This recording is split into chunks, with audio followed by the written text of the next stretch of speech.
amount of advocacy in growing the movement, and I wouldn't be where I am in terms of my knowledge and experience if it wasn't for New York Passive House and the work that they do. So I'm happy to come back and share what we're doing here in New Jersey at our Passive House window factory that we built here in New Jersey to support you all in your projects in the New York, Northeast, and frankly all across the US with our high performance windows. Let's get started. So windows, pretty important component. We're here, Andreas, you can go to the next slide. Oh, regarding questions, if it's, I don't know what if there's restraints to the format, but I'm happy to stay on or to talk offline if there's more questions than we can answer.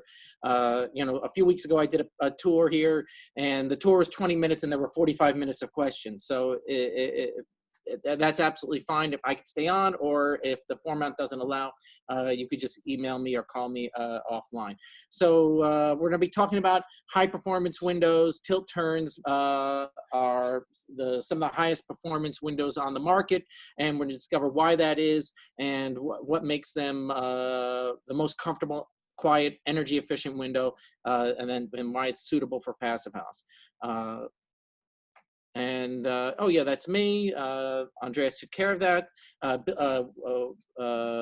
Here we are in Ramsey, New Jersey. We're just 39 minutes from Midtown Manhattan, or 29 miles. So we're able to, you know, quickly service and assist you folks in all 5 boroughs or up and down in this corridor. And our products aren't being imported from Europe. They're not being made somewhere else. We're making them right here in Ramsey, New Jersey. And you can have a look here at some of our crew making our windows. Andreas. There we go. So that's some of our folks making windows. No, those are our kids. That was actually a few years ago on Take Your Kids to Work Day. Now, go next slide, please. So what are windows for, right? We want to get light into our buildings. We want to get fresh air into our buildings. Obviously, with Passive House, we have mechanical ventilation, so that really mechanical balanced ventilation with heat or enthalpy recovery, and that takes care of a lot of your ventilation needs. But still, you know, folks like to open up the windows, hear the birds sing, you know, scream at their neighbor for stepping on their front yard. So we want to be able to open our windows, and we want to be able to bring light into the building. And then we say to ourselves, well, let's bring in some free heat gain. And so those are the different duties that our windows are taking care of. But then obviously they need to do more than just that once they take on those responsibilities. And so really it's the one component in your building envelope that takes up every single layer of that envelope. It's part of your thermal package. You know, it's part of your insulation layer. It's the exterior facade of your building. It's part of that, you know, the statement, the visual statement that your building's going to say. It's part of that weather resistance, your weather barrier. So this one component plays a lot of roles, and it's crucially important. A ventilation strategy we spoke about. So next one. Security, heat, we've spoken about that. And so security is an interesting point, because actually the tilt turn comes from from security needs, and we'll dive into that in a little bit. So 3 basic windows that you see most common in the marketplace would be the single hung design or the double hung design.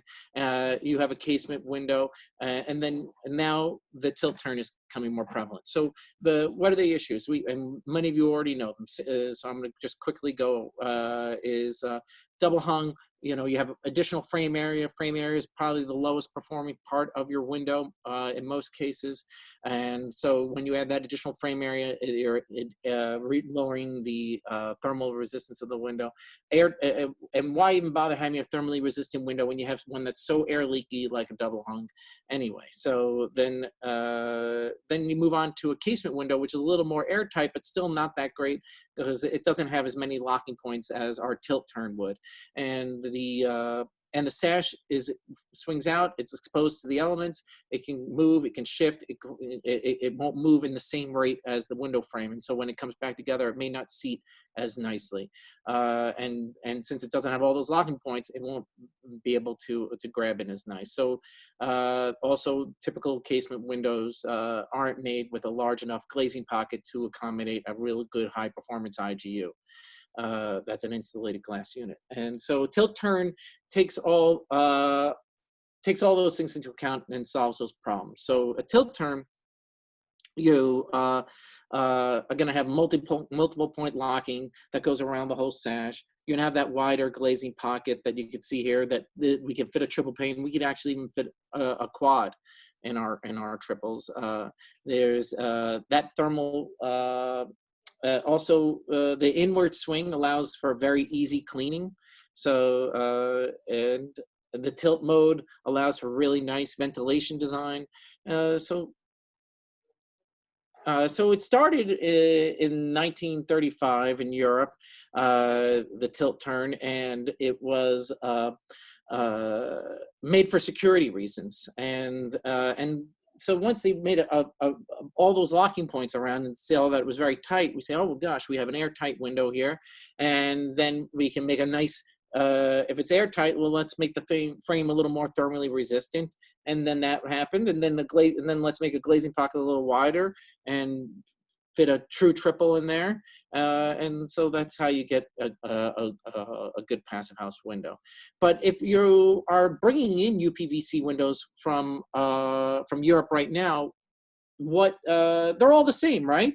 It's a UPVC, it's the same. No, actually, there's differences in the way the formula is mixed, the way the UPVC is mixed together from the products that would be coming in from Europe than ones that are specifically extruded for our climate. The Northern European, Central European climate has less UV than we have here in North America. So the windows we make here in Ramsey, New Jersey are actually well suited to go from the southern tip of Mexico all the way up to the northernmost parts of Canada. And because we have to put additional stabilizers into our profile to prevent them from being affected by that UV. And then we also have different steel packages, which also give us a lot of strength, and we can dive into that in a little bit too. And this just shows the UV.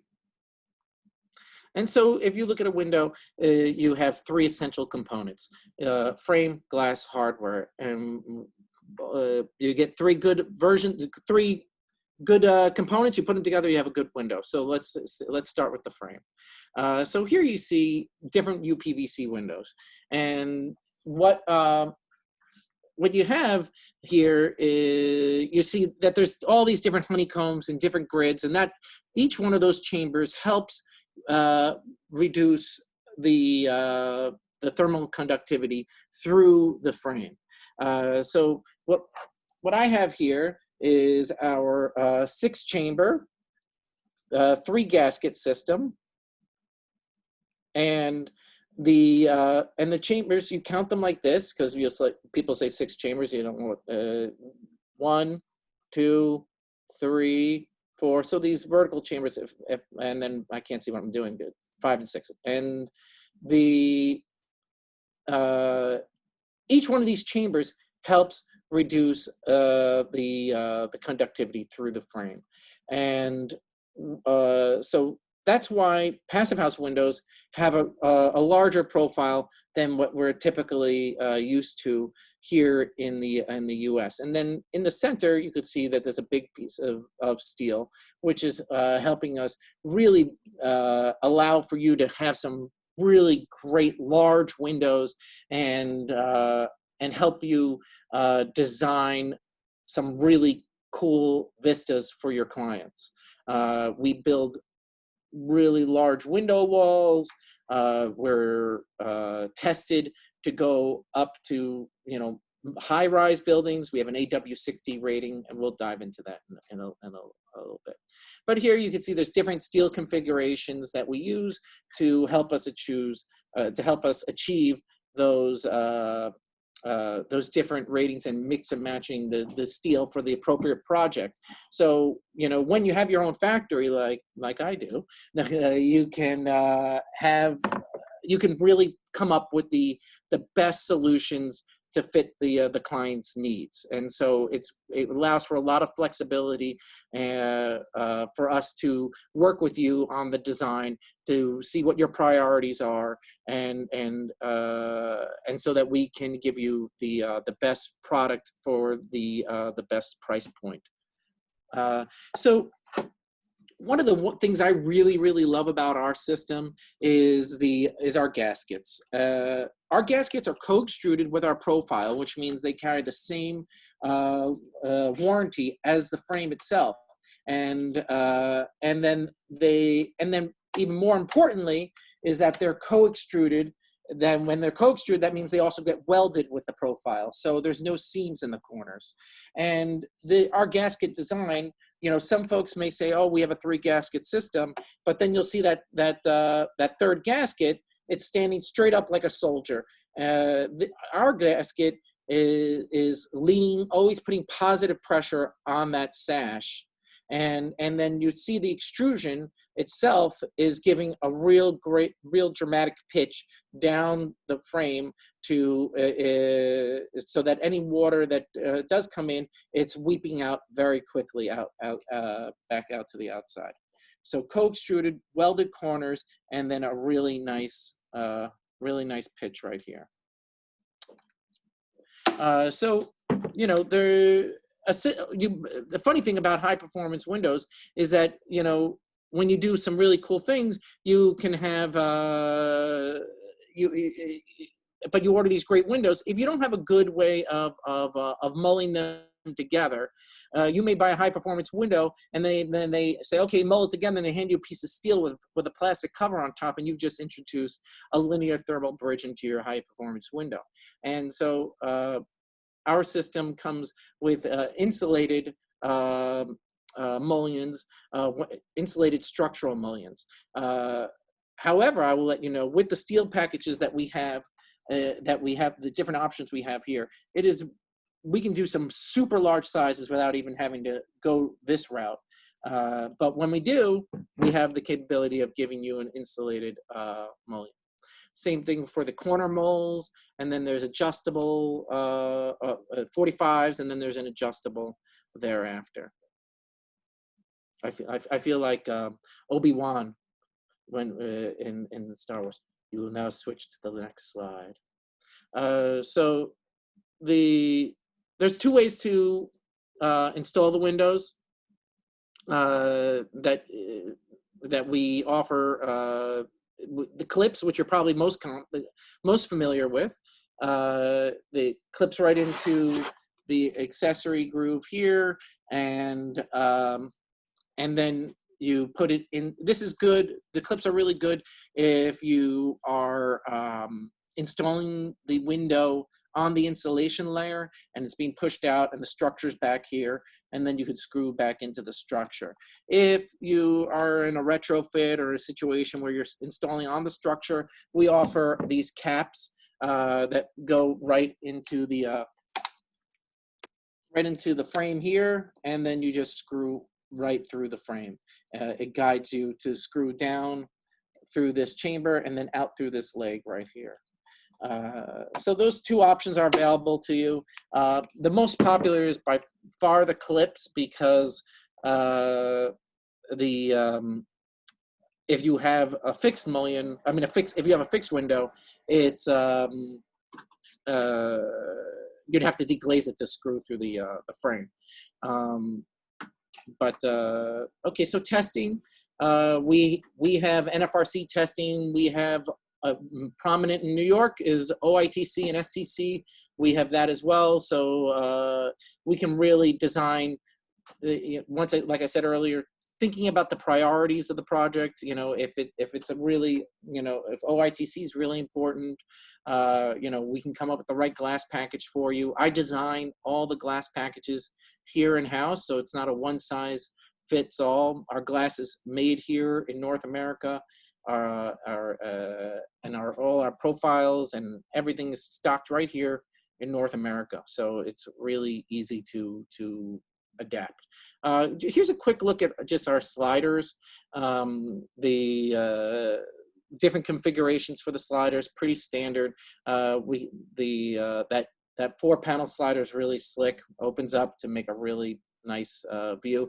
But I will say we also have another slider. We have the lift and slide, which you're probably most familiar with if you've done passive houses, but we also have a parallel slide system. And the parallel slide system, what's interesting about that is that it's actually the most airtight slider there is, because it has a compression seal, a 4-sided compression seal around the from the sash to the frame, and it's also much more cost effective than the lift and slide. The compromise is that it has a high threshold that you have to step over. So not appropriate for all projects, but a great option. I probably would say that we sell more parallel slides than even lift and slides. It's especially when going into single family residence. And this just shows you a picture of some really big sliders, and you'll see one or two out in the factory when we go out there. Yeah, that's a biggie.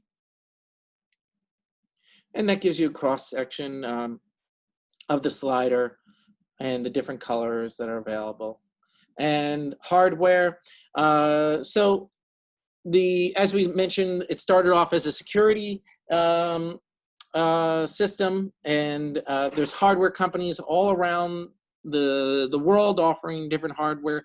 We get our hardware from the company that invented the tilt turn, and we're not getting some off-brand stuff from Eastern Europe or some unknown place. We're getting it from the source, from the folks that invented the tilt turn. And our product, I would say, is a little more bespoke than the systems you get from the tilt turns that you would order from Europe. We're able to, or we've decided to. Here, go to the next one. To really increase the amount of locking points that we have to really give that optimal air tightness. We use for our on our hardware, we use mushroom cams all around the frame. That is a type of cam, and we can usually let me just are you able to see my pointer? No, I don't think so. Just to point out different aspects of the hardware here, the hardware system is completely modular. It allows for different configurations to meet the needs of your project, so there's different types of strikes. There's different amount of locking points we can put in there, and so it's a conversation that can be had. There's different handle types. There's different handle heights that we can put the window that we can put the handle at, so that we're in line with your finished floor height. And you can see here the different types of cams. You have on the left a roller cam, then you have a bolt cam, and then they got married, had a baby, and they created the mushroom cam. And that's what we use. It grabs them tighter, and it's adjustable. We design our windows to an RC2 configuration. So you're going to see a ton of locking points all around our window. It's it's the highest level of security, and it's the tightest design possible. When you get your window, it's typically going to have a 140 millimeter tilt. That can be adjusted in the field or to be 80 millimeters if desired. That's all. That's just for ventilation purposes. Different strikes. We have your standard strike on the bottom and your security strike up top. We use a combination of both depending on where it's located in the window. And if you look at number 4, that is your mishandling device. It's to prevent you from tilting and turning the window at the same time. The passive houses are some of the most comfortable, wonderful buildings in the world, but we want them to be accessible to everybody. And so we have the ability to do ADA thresholds.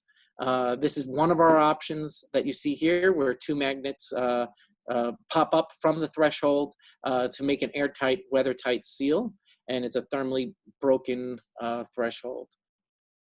We can also do that for our lift and slides.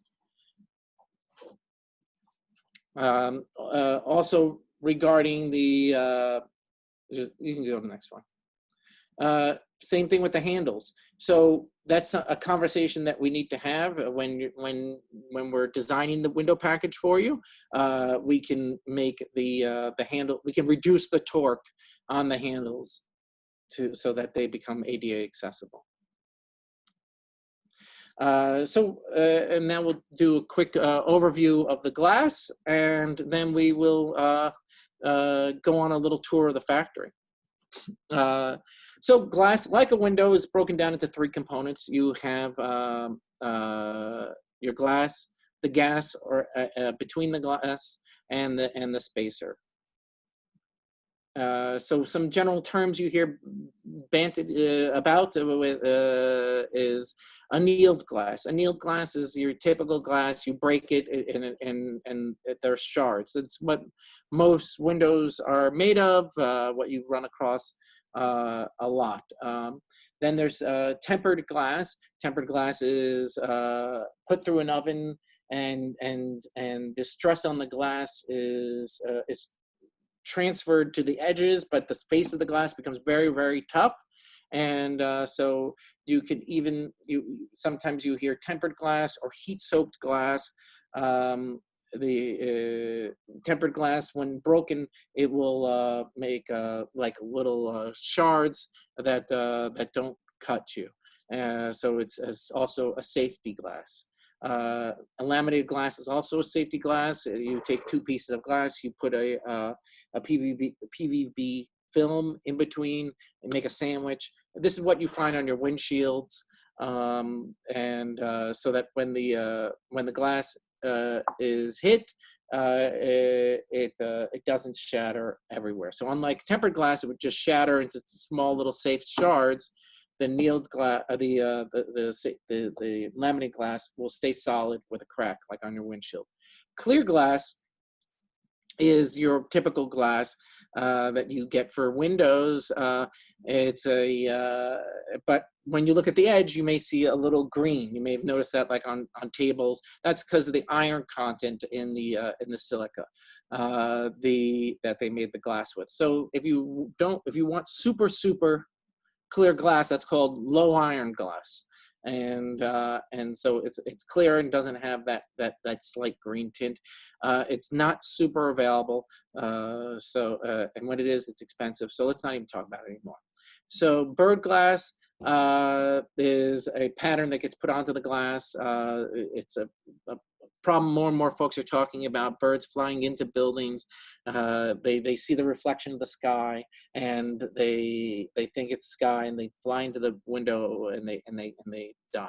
And so bird glass is a pattern that gets put onto the glass, and so that they don't, so that they see the pattern and they don't hit the glass. When designing your glass, you want to think of these three basic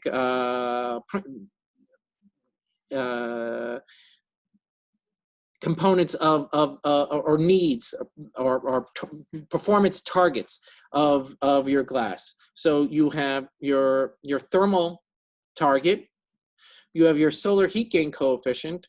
You know, and it's funny, you know, people say, oh, I want, you know, a solar heat gain of 0.35 or better. And I'm saying, or better, it depends on where the building is, and, you know, what your energy goals are for the building, right? So there's really, when you're modeling the building, you may want, you know, a high solar heat gain in that building, so because it's you know, it's a real heating dominated location, you know, so or if you, so it's better really is determined by what is the building, what is the orientation, and where and what your needs are. So there's so the low E coatings, we use the low E coatings to help us reflect that short wave infrared out while keeping the long wave infrared back in the room. So it's going to give us that thermal resistance, right? So that's the one factor. Then the solar heat gain coefficient, how much heat gain that IGU is going to take in, and then the visual transmittance.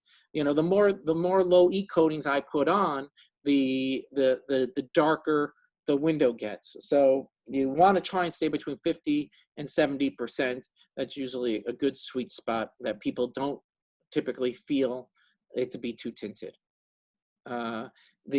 Obviously there are other components, those being OITC and STC that we didn't speak about, and we can achieve that by either using different thicknesses of glass, or varying the spacers between the glass, and varying the space between the panes, and then also using the laminated coatings. So depending on the project and the priorities, we can find that sweet spot. And so there's different coatings. Most of the time we're using soft coatings. Hard coats are, you'll see them more in cooling dominated climates, and then also on also on the interior surface of sometimes you could put a hard coat on the interior surface of the glass. When talking about your glass surfaces, you got a triple pane. You're working from the outside to the inside. This is surface number one, the outside of the glass. Surface number two is the inside surface of the outside pane. Then surface number three is the outside surface of the middle pane. Surface number four is the inside surface of the middle pane. And surface number five is the inside surface of the third pane. And surface number six is the outside surface of the inside surface of the inside pane. So typically I'm putting my coatings on surfaces 2 and 4. Sometimes I'll put coatings on surfaces 4. I mean surfaces. I'm sorry. I'm putting surfaces on coatings on 2, and then sometimes on 4, and then also on 5. And so between the glass, what do you do between the glass? How do we create this space? Well, in the past, or a lot of folks still today, use aluminum box spacers. Now, my grandmother cooked with an aluminum pan when I'd go over to her house, and she'd make, you know, spaghetti and meatballs, and she'd have her aluminum pan going, and it was a great way to get the food hot. Well, that's not what we want between our panes. That's a thermal bridge, a linear thermal bridge around all your panes. So what then they a lot of folks went to a stainless steel, which has a lower psi value than aluminum. What we use typically is a hybrid spacer. The next one over, which is oh no, I'm sorry. The next one over in this slide is the it's a stainless steel spacer with a polymer top, and it's filled with desiccant to absorb any moisture. We also have the ability to use foam spacers, which are have a super low psi value as well. But as you can see, the psi value is not that much different. We're talking about a psi of 0.34 watts per meter Kelvin. Oh, actually, no, it's well, let me give it to you in imperial. The psi value of the hybrid spacer is 0.018 BTUs per hour foot Fahrenheit. And so next one over, please. So then between the panes, we put, you can, put air, dehydrated air, or you can put argon for just pennies more. So it makes, that's a no-brainer.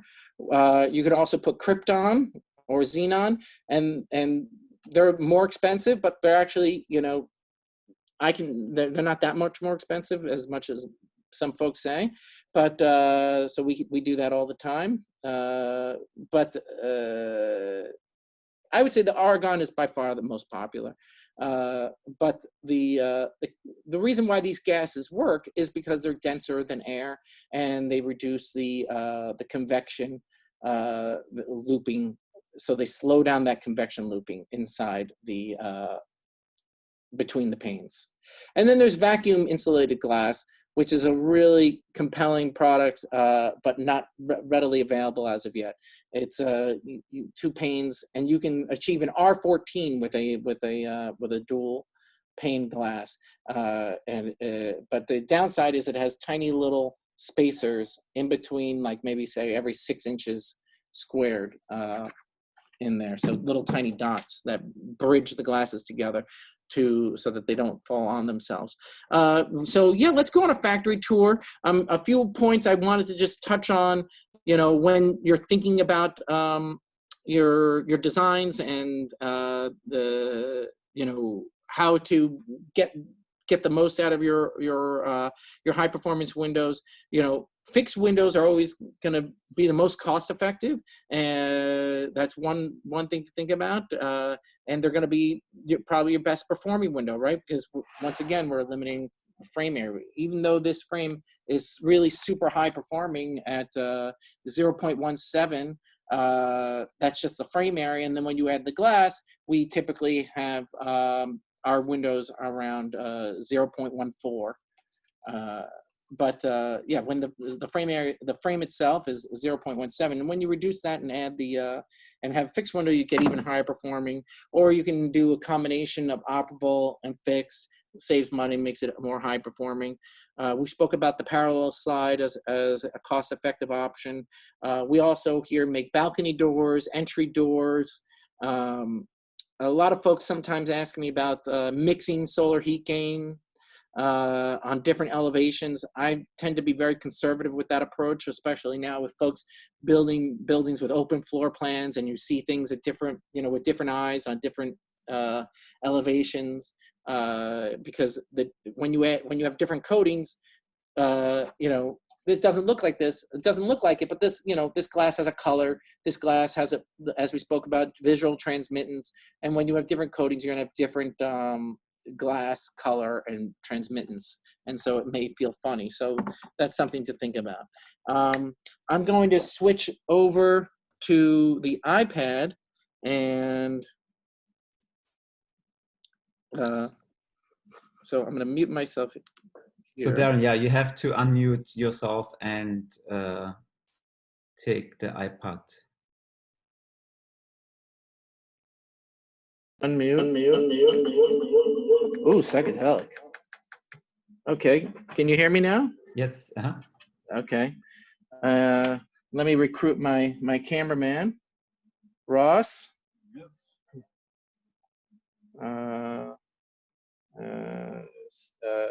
Stop video or wait, switch. Wait, can Andreas, am I able to share this video here? Yeah. So we see that's okay. Yeah. Oh, you see the office. Yes. Oh, I don't see. Okay, I don't see what you're seeing. Okay, can you show Ross what he's shooting? He's not able. How? Can So you? we are Yeah. seeing Ross currently. Right. So are you? But he needs to see. He needs to see what he's shooting. Otherwise, are you seeing me? Oh, you see me now. Can you? How do I change the? Oh, okay. There we go. That's how. Got it. Sorry. All right. Hello, everybody. Okay. All right. Okay. You can still hear me? Yes. Okay, great. All right. Yeah. Welcome to our factory. So the story of a window really starts at the profile, and that's down on the other end here. We'll walk out.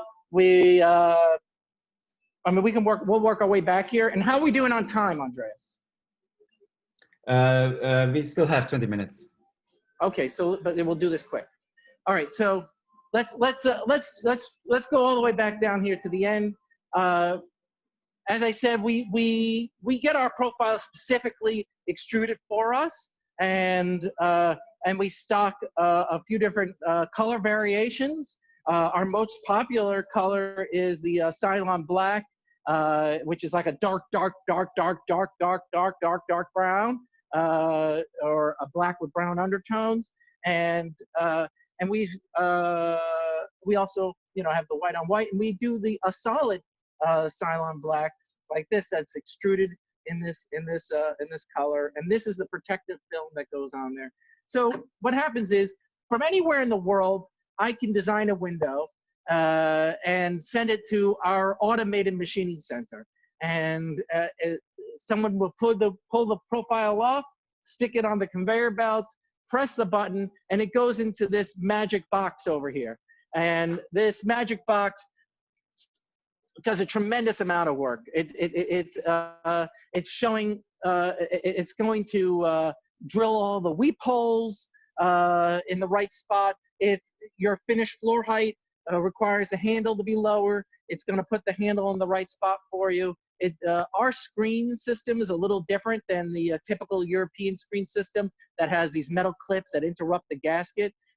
We have plungers that on our screen that go into the frame, so it's going to mill out the little tiny holes that the plungers go into. It's going to it can locate where you want your installer to put all the clips. If you feel like your installer is not going to be responsible in putting all the clips, we can mark the different holes. It's going to mark where the hinges are. One of the really cool things it does too is it marks where all the strikes go on the frame, and we'll look at that in just a little bit and why that's important. So once that machine center is done doing its work, it prints out a label here, and then the label goes on the label goes on every frame. So when you get the order, you're going to know which window it is. Well, I don't want to give up anybody's information. You're going to know which window it is, and where it's supposed to go in the job, and we're going to know which what kind of reinforcement's going to go in there, and what other pieces it's got to be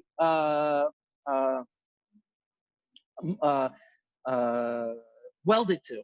And so it comes down here off the conveyor belt, and this is our automated screwing center.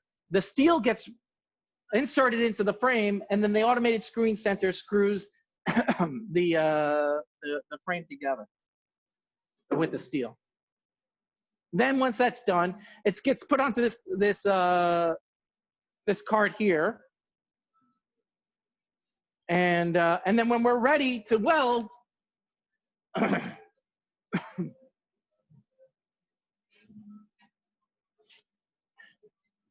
when we're ready to weld, it would be pulled out of this cart, and we would look at it. Okay, I've got number, I got number 2. And then we scan it.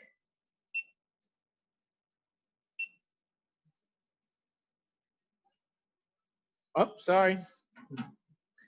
It was scanned already.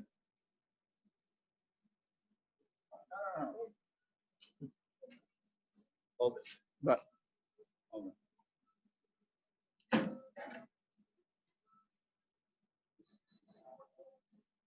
You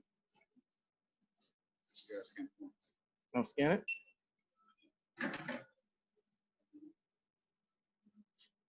Zoom on somebody.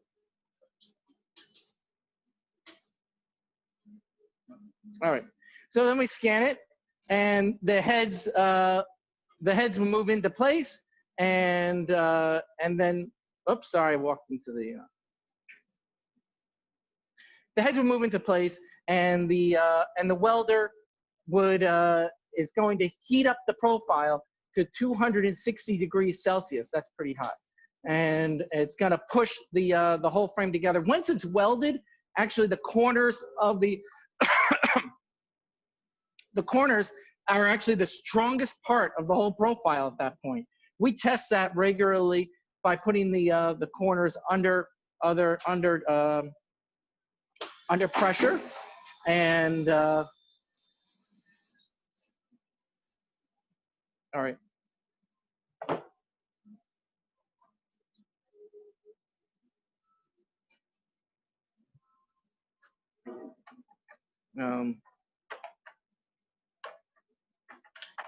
Ross, maybe you should do this because I'm not normally in the back. I'm the sales guy. Oh.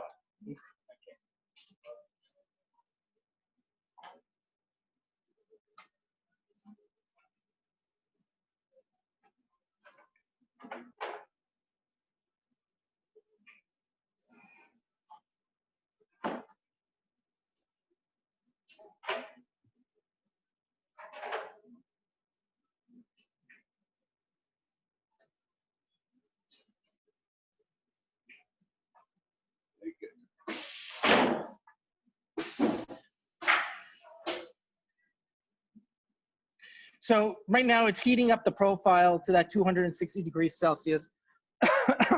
And it's when it's all heated up, it's going to push it down. The computer knows exactly the size, the outside dimensions that it needs to be, and it's going to push the profile down to those dimensions. There's going to be a little bit of excess material that comes out of the profile, and so we have to then clean it, and that's the next step. The robot over there is going to grab it and bring it down to the corner cleaning station, and then rotate it 4 times to clean it.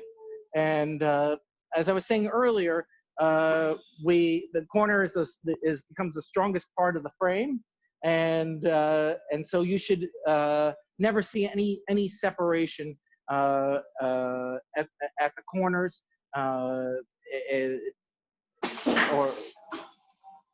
here, which is really nice because like a lot of systems have mechanical corners. The corners are probably the most secure part of the whole system. So right now it's pushing it under the pressure, and it's going to release it, and then the robot will grab it. Should we walk down to the other end?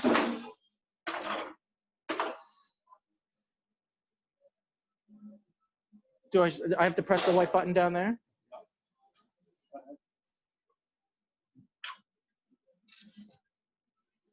So, as you may have noticed in the past, most of the hardware on a tilt turn is on the sash, and this is our sash table here. Oh, now you see it grabbing the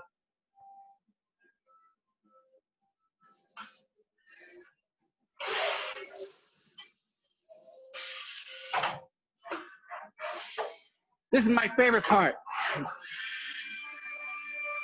So it's drilling in there to remove any excess material around the gasket. That's really something you want to watch out for on your windows, because you could have a nice, beautiful gasket all around the window, but then if the material builds up in the corners, that's where you can have potential air and worse, water leakage. So it drills out to release any pressure there, any buildup in material. The machine knows what kind of profile it is, and depending on the color, it's going to clean the profile in different ways. So right now it knows that it's a double laminated system in the Cylon Black, and it has a different cleaning program for that.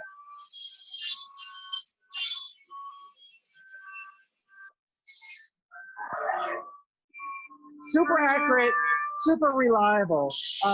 You know, between the machining center, the cleaning, the welding, we've eliminated the potential for human error, and so it really makes the system much more reliable, and also allows us to be able to support a lot of projects all at once.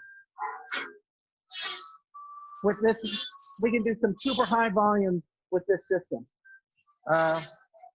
Come on over here. Look at this. Look at this beautiful lift and slide door.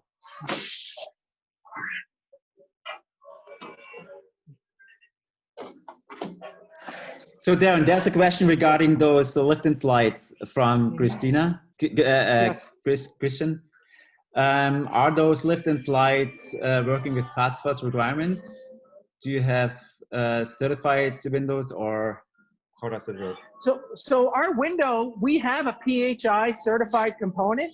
It's where you, for our window, which is a foam filled frame with a regular steel reinforced shaft. But oh, you know what? Maybe what I'll do is I'll turn off the compressor now. Okay, Ross is going to turn it off.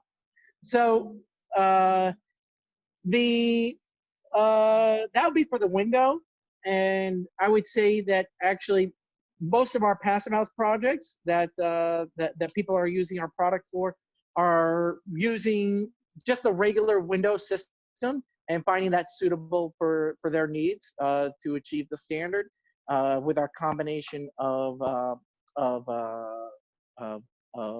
our frame and our different glass packages. We're able to provide them our standard system without filling in the foam. Two reasons why I suggest going that route. One is design restrictions. When you have the foam filled, I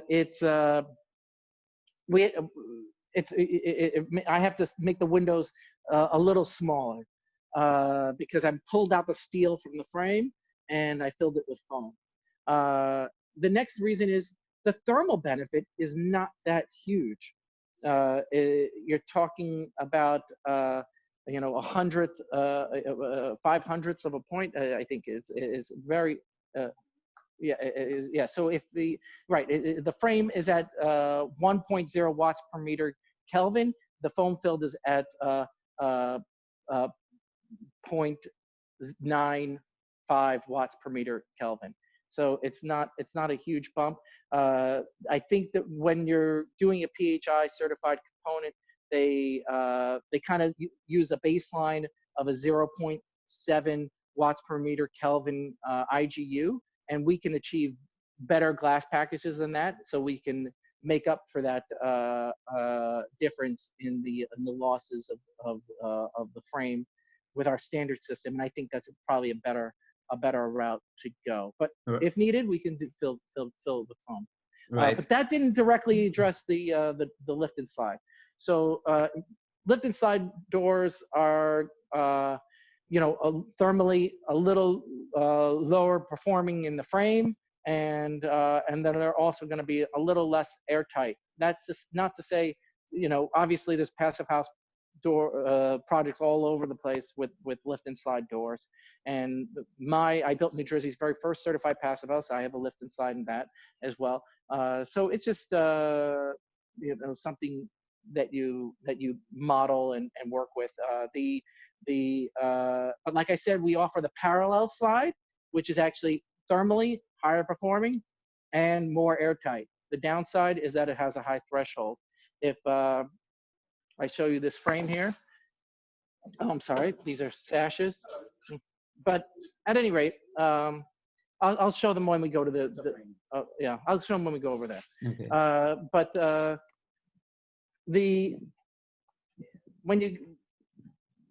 If you had a parallel slide door, it's like our window system, and the sash pops out and then slides along the fixed unit, and but it has a little step here like this, and so that's the downside of the parallel slide.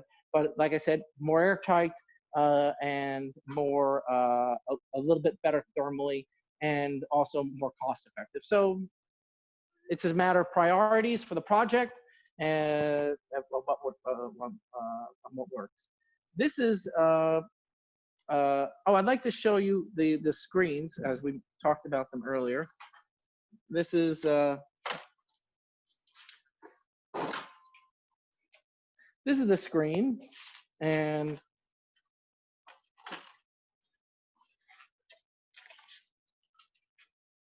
it has these plungers here, and they go into these little holes right here in the frame, and so it doesn't ever interrupt the gasket. You know, I've seen windows come in from Europe where they have those metal plungers, and then over one season, that the gasket has a memory of where those plungers were, and or where those tabs were rather, and it's like little air and water holes for all time to be had there. Mm-hmm. So there's a question, since you are at that window, stay there for a little bit. So a question from Dan regarding install. I think install is always very difficult and also very important for Windows. So the question here is would it be outrageous if you would give standard install details with your contract? Do you do that, or do you help Absolutely. people? We advise, at the end of the day, it's the responsibility of the design team to okay the install detail, and then it's up to the installer to implement that detail. But we advise completely. We want our windows to be successfully installed. It looks good on us, of course. But more importantly, you know, I got into providing windows not because I'm like obsessed with Windows, but because what I'm obsessed with is passive house and trying to widen the whole community. And I saw that this was an opportunity for making passive house a lot easier for folks. So we see our component as we see ourselves as part of a team to achieve a whole low energy goal for the building, or making existing buildings just much more comfortable and saving some energy as well. So we definitely want to see them successfully installed. We'll help with detailing and come up with creative solutions. But yeah, when installing, you'll get the window. You'd put the clips on. We have an install manual, but I'll just kind of give you a quick overview of what you'd want to first do. You have the window sitting down. Let's say you get the clips. The clip schedule is every 6 inches from the 6 inches from the corners, and then thereafter it's every 20, no more than 24 inches. And you get the clip, and you could tap it in with a self-tapping screw, and then you'd bend the clip. So let's go back here. If you bend the clip in like this, and you create a Z, and that's your 1/2-inch install gap right there, and it makes a nice flat plane for you to screw to. If you don't do the Z, it's going to be more difficult to do your interior air tightness taping, and it's so let's say, and also it's not a nice, you know, I see that sometimes people, and then they just screw in there, and it's just not a good strong install. Mhm. So you do the Z by bending it. Whoops. By bending it towards you. Okay, I can deal with that one. So bend it towards you and back out towards the inside of the frame, and you make a nice Z. I was speaking to someone yesterday, they said they had a varying install where there was a 1/2-inch on one side, there was 1.25 inches on the top. I said, okay, no problem, just get a block, you know, and put a block here on the interior face of the window for that distance, and then you bend it and it'll make the right size Z for you. So how, there's a question from Jeff, how does it compare to other window manufacturer, you know, comparable quality in terms of cost, especially if you provide, you know, detailing services as well? Yeah, so I mean, I'm told we're very cost competitive. All these windows you see here are going into a low-income housing. It's not a passive house. It's a building that's trying to do a lot better and for their residents, and improving a lot of the systems, and Windows being one of them.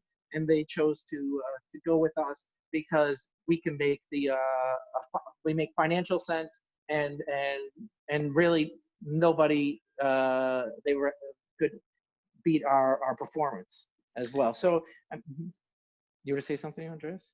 Yeah, there's a next question by Lara. She asked if you guys have a storefront system suitable for passive house, and if so, what is the maximum dimension? And is it still reinforced? Right. So our windows, we do window walls, and they're appropriate for storefront. I would not dare say that the door system is necessarily the ideal solution for like a commercial storefront door. You know, we have the capability of doing panic bars and doing the ADA as we saw earlier, but it's pretty costly, time consuming. So it depends on, once again, your priorities. But for storefront windows, easy peasy. We can turn hundreds of them out a day. Our production line has the capability of doing 450 frames in 8 hours. So it's through our fully automated process. And so doing storefront windows depends in terms of the size you were asking. That's going to depend on the steel configuration and the color. So I have different rules for different colors as well. So, but we can do, safe to say, fixed windows. I can do them pretty big. But it would be the same extrusion. It's not a different extrusion. So it would probably be the same extrusion unless there's you know, some really huge thing that they need to do. I could bump it up to another system. What are you trying to say? Big glass. Oh my God, yeah. Well, it's hard to see it. There's a huge glass down there. So what's the largest kind of fixed unit you could make? I have to look at our charts. I don't want to say offhand, but I mean, you know, I think the limitations really are actually not so much on us and our frame system, but more on the glass. So and then the glass limitations are not on what they're capable of, but really on what you want to spend. Mm-hmm. So so if you're talking about like normal world, like people are used to paying tempered glass prices for their storefront, then you know,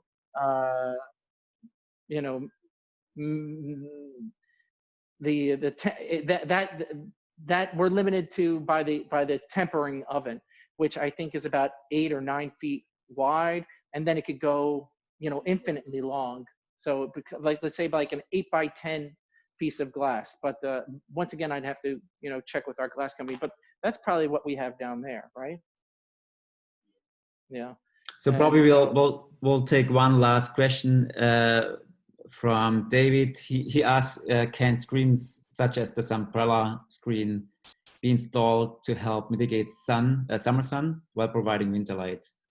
Well, that's a really interesting idea. And if you currently we use a fiberglass mesh screen, but I'm not adverse to looking into that material. Currently, I love the feedback. We're not dead set in our ways. So that's a great idea. I'm going to look into it. If you have something in particular you want to send over to me, send it over and we could talk on the side. But other clients have given me feedback on different profile ideas. We're actually in design phase right now on a brand new profile that's going to be super exciting for folks. So you look out for that in a little while. But that's an interesting idea. One thing, if you still have a moment or two, I wanted to go into adjustments. Okay. Do we have this? Okay. So so when you install your window, go do the hinge side first. So make sure that that's plumb and level, the hinge side, and then you can work your way over and tighten down the other sides. When you close the window, make sure the handle is straight down. If it's a little bit like this, your window may not be installed perfectly square, because when we're in the factory, when we put the glass in, the whole window is squared up under pressure, so it's perfectly squared.